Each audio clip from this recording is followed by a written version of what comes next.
இலங்கையில் இனவாதத்துக்கு இடமில்லை. சுதந்திர தினத்தில் அனுர சூளுரை. இஸ்லாமிய இளைஞனுடன் காதல் வயப்பட்ட இந்து பெண் அரங்கேறிய கொடூர சம்பவம். யாழ் பல்கலைக்கழகத்தில் பறந்த கருப்பு கொடி.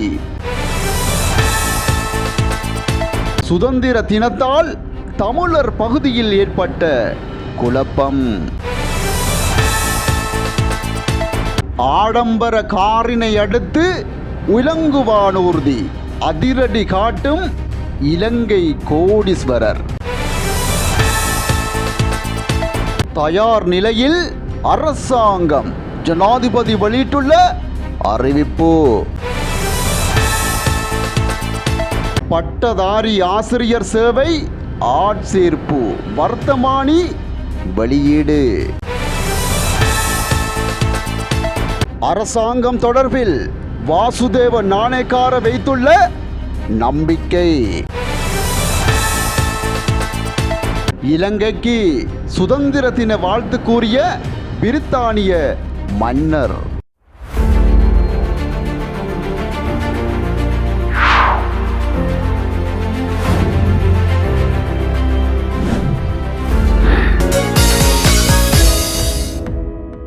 இலங்கையில் எந்த ஒரு இனவாதத்துக்கோ அல்லது பயங்கரவாதத்துக்கு இடமளிக்கப் போவதில்லை. தேசிய ஒற்றுமையே எமது இலக்கு என ஜனாதிபதி அனுரகுமார திசாநாயக்க தெரிவித்துள்ளார். இலங்கையின் 78வது சுதந்திர தின விழாவில் கலந்து கொண்டு உரையாற்றும் போது ஜனாதிபதி இதனை தெரிவித்துள்ளார். கல்வித்துறையில் பாரிய மாற்றத்தை ஏற்படுத்த தான் தயாராக இருப்பதாகவும் நாட்டின் கல்வித்துறையில் மிகப்பெரிய மாற்று யுகம் ஆரம்பிக்கப்பட வேண்டும் என ஜனாதிபதி வலியுறுத்தியுள்ளார். 133 ஆண்டுகால காலனித்துவ ஆட்சியிலிருந்து 1948 சுதந்திரம் பெற்றதை நினைவு கூர்ந்த ஜனாதிபதி இதற்காக இரத்தம், கண்ணீர் மற்றும் வியர்வையை சிந்திய எமது முன்னோர்களை ஒருபோதும் மறக்க முடியாது. இந்த ஆண்டின் சுதந்திர தின கருப்பொருளான இலங்கையை கட்டி எழுப்புவோம் என்பது வெறும் முழக்கம் மட்டுமல்ல, அது எமது இறையாண்மை மற்றும் சுதந்திரத்தின் அடிப்படையில் அமைய வேண்டும் என ஜனாதிபதி தெரிவித்திருந்தார். நாட்டின் பலம் எமது ஒற்றுமையிலேயே தங்கியுள்ளது என தெரிவித்த ஜனாதிபதி எமது அகராதியில் உள்ள மிகவும் அவலட்சணமான 2 சொற்கள் இனவாதம் மற்றும் தீவிரவாதமாகும் என குறிப்பிட்டிருந்தார். இலங்கையின் 78வது சுதந்திர தினம் இன்று புதன்கிழமை 4ஆம் தேதி கொண்டாடப்பட்டு வரும் நிலையில் யாழ் பல்கலைக்கழகத்தில் கருப்பு கொடி ஏற்றப்பட்டது. ஸ்ரீலங்கா அரசின் 78வது சுதந்திர தினம் தமிழ் மக்களின் கரிநாள் என்பதை அரசாங்கத்துக்கு கூறும் முகமாக இவ்வாறு கருப்பு கொடி ஏற்றப்பட்டது. இலங்கையில் கோடீஸ்வர தொழிலதிபர்களில் ஒருவரான டட்லி சிறிசேன உலங்கு வானூர்தி கொள்வனவு செய்வதற்கு சிங்கப்பூர் சென்றுள்ளதாக தகவல் வெளியாகியுள்ளன. டட்லி தற்போது சிங்கப்பூரில் உள்ளதாகவும் சுமார் $9 மில்லியன் பெறுமதியான உலங்கு வானூர்தியை கொள்வனவு செய்வதற்கான பேச்சுவார்த்தை நடத்தப்பட்டு வருவதாகவும் வட்டாரங்கள் தெரிவிக்கின்றன. இன்று அல்லது நாளை இதற்கான உடன்பாடு எட்டப்படும் என்று டட்லிக்கு நெருக்கமான வட்டாரங்கள் தெரிவித்துள்ளன. அரளிய அரிசி விற்பனை உட்பட 25 வணிகங்களை வைத்திருக்கும் டட்லி சிறிசேன சமீபத்திய நாட்களில் ஆடம்பர ரோல்ஸ் ராய்ஸ் காரை கொள்வனவு செய்ததன் மூலம் ஊடகங்கள் மற்றும் சமூக ஊடகங்களில் பேசும் பொருளாக மாறியிருந்தார். கிளிநொச்சி A9 பிரதான வீதியில் அமைந்துள்ள திறன்விருத்தி நிலையத்தில் மூவின மக்களும் அடைந்து ஏற்பாடு செய்திருந்த சுதந்திர தின நிகழ்வுகள் இடம்பெற்றுள்ளன. இதன்போது சுதந்திர தினத்தை கரிநாளாக அனுஷ்டித்து காணாமல் ஆக்கப்பட்டோரின் உறவினர்கள் உள்ளிட்டோர் இணைந்து நடத்தும் மாபெரும் ஆர்ப்பாட்ட பேரணியும் அப்பகுதியில் இடம்பெற்ற நிலையில் அங்கு இருசாராருக்கும் இடையில் குழப்ப நிலை ஏற்பட்டுள்ளது. இதன்போது சம்பவ இடத்தில் கடுமையான பதற்ற நிலை ஏற்பட்டதோடு விசேட அதிரடிப்படையினரும் சம்பவ இடத்தில் குவிக்கப்பட்டுள்ளனர். போராட்டத்தில் ஈடுபடும் காணாமல் ஆக்கப்பட்டவர்களின் உறவினர்கள் உள்ளிட்டோர் தங்களுக்கு நீதி வேண்டி கடும் கோஷங்களை எழுப்பியிருந்தனர். பொருளாதார ரீதியாக வலுவான புதிய இலங்கையை நாம் கட்டியெழுப்ப வேண்டும் என ஜனாதிபதி அனுரகுமார திசாநாயக்க தெரிவித்துள்ளார். இலங்கையின் 78வது தேசிய சுதந்திர தின கொண்டாட்ட நிகழ்வில் கலந்து கொண்டு உரையாற்றும் போதே அவர் இந்த விடயத்தை தெரிவித்துள்ளார். மேலும் தெரிவிக்கையில், நாட்டின் மனித வளத்தை பயன்படுத்தி வேறுபாடுகளை புறந்தள்ளி பொருளாதார ரீதியாக வலுவான புதிய இலங்கையை நாம் கட்டியெழுப்ப வேண்டும்.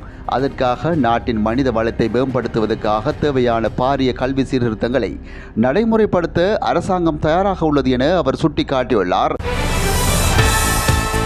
இந்தியாவின் உத்தரப்பிரதேச மாநிலத்தில் வெவ்வேறு மதங்களைச் சேர்ந்த காதலர் இருவர் ஆணவ கொலை செய்யப்பட்ட சம்பவம் நாட்டை உலுக்கியுள்ளது.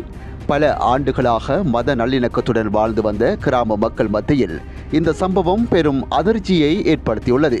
உத்தரப்பிரதேசத்தின் உம்ரி கிராமத்தைச் சேர்ந்த 19 வயது காஜல் மற்றும் 27 வயது முகமது அர்மான் ஆகியோரது உடலங்கள் கடந்த ஜனவரி 21ஆம் தேதி ஆற்றங்கரையோரம் புதைக்கப்பட்ட நிலையில் கண்டெடுக்கப்பட்டது. ஜனவரி 18 மற்றும் 19ஆம் தேதிக்கு இடைப்பட்ட இரவில் அர்மான் தனது காதலியான காஜலை சந்திக்க அவரது வீட்டுக்கு சென்றுள்ளார். காதலர்கள் சந்தித்த போது காஜலின் 3 சகோதரர்களும் அவர்களை கையுமையுமாக பிடித்துள்ளனர். ஆத்திரமடைந்த சகோதரர்கள் இருவரையும் மண்வட்டியால் கொடூரமாக அடித்து கொன்றுவிட்டு உடல்களை இரகசியமாக புதைத்ததாக காவல்துறையினர் தெரிவிக்கின்றனர். கொலை செய்த பிறகு குற்றத்தை மறைக்க முயன்ற சகோதரர்கள் அர்மான் தனது தங்கையை கடத்திச் சென்றதாக ஜனவரி 20ஆம் தேதி காவல்துறையில் முறைப்பாடு செய்துள்ளனர். சகோதரர்களின் வாக்குமூலத்தில் காணப்பட்ட முரண்பாடுகளை கண்டறிந்த காவல்துறையினர் தீவிர விசாரணை நடத்திய போதே உண்மைகள் வெளிச்சத்துக்கு வந்துள்ளது. உடல்கள் புதைக்கப்பட்ட இடத்தை கண்டுபிடித்த போலீசார் காஜலின் 3 சகோதரர்களும் கைது செய்யப்பட்டு சிறையில் அடைக்கப்பட்டுள்ளனர். இலங்கையின் தேசிய மற்றும் மாகாண பாடசாலைகளில் சிங்களம், தமிழ் மற்றும் ஆங்கில மொழி மூலம் ஆசிரியர் வெற்றிடங்களுக்கு அரச சேவையில் பட்டதாரிகளை ஆசிரியர் சேவைக்கு ஆட்சேர்ப்பு செய்வதற்கான போட்டித் தெரிவு தொடர்பான அசாதாரண வர்த்தமானி அறிவிப்பு வெளியிடப்பட்டுள்ளது. இதற்கான விண்ணப்பங்களை நாளை காலை 9 மணி முதல் 19ஆம் தேதி இரவு 9 மணி வரை ஆன்லைனில் ஏற்றுக்கொள்ளப்படும் என அறிவிக்கப்பட்டுள்ளது. இலங்கை இன்று புதன்கிழமை பிப்ரவரி மாதம் 4ஆம் தேதி 78வது சுதந்திர தினத்தை கொண்டாடும் நிலையில் இலங்கை ஜனாதிபதிக்கும் மக்களுக்கும் பிரித்தானியா மன்னர் 3ஆம் சார்ல்ஸ் வாழ்த்து தெரிவித்துள்ளார். பிரித்தானியாவுக்கும் இலங்கைக்கும் இடையிலான ஆழமான வரலாற்று உறவுகள் மற்றும் நீடித்த கூட்டாண்மை குறித்து அவர் நிகழ்ச்சியுடன் நினைவு கூர்ந்துள்ளார். பிரித்தானியாவில் வாழும் இலங்கையர்களின் பங்களிப்பை அவர் வெகுவாக பாராட்டியதுடன் கல்வி, வர்த்தகம் மற்றும் காலநிலை மீள்தன்மை ஆகியவற்றில் இரு நாடுகளும் இணைந்து செயல்படுவதை பாராட்டியுள்ளார். தேசிய மக்கள் சக்தி அரசாங்கத்தின் மீது நம்பிக்கை கொண்டுள்ளதாக முன்னாள் அமைச்சரும் நவசம சமாஜ கட்சியின் தலைவருமான வாசுதேவ நாணயக்கார தெரிவித்துள்ளார். கொழும்பில் நேற்று நடைபெற்ற நிகழ்வொன்றின் போது ஊடகவியலாளர்கள் எழுப்பிய கேள்விக்கு பதிலளிக்கும் போது அவர் இவ்வாறு குறிப்பிட்டுள்ளார். நாட்டில் இனவாதத்தை ஒழிக்க இந்த அரசாங்கம் நடவடிக்கை எடுக்கும். அதற்கான நம்பிக்கையை அரசாங்கம் வெளிப்படுத்தியுள்ளது. நாட்டை ஒன்றிணைக்கக்கூடிய பின்னணி அவர்களிடம் இருக்கிறது என்றும் தெரிவித்துள்ளார்.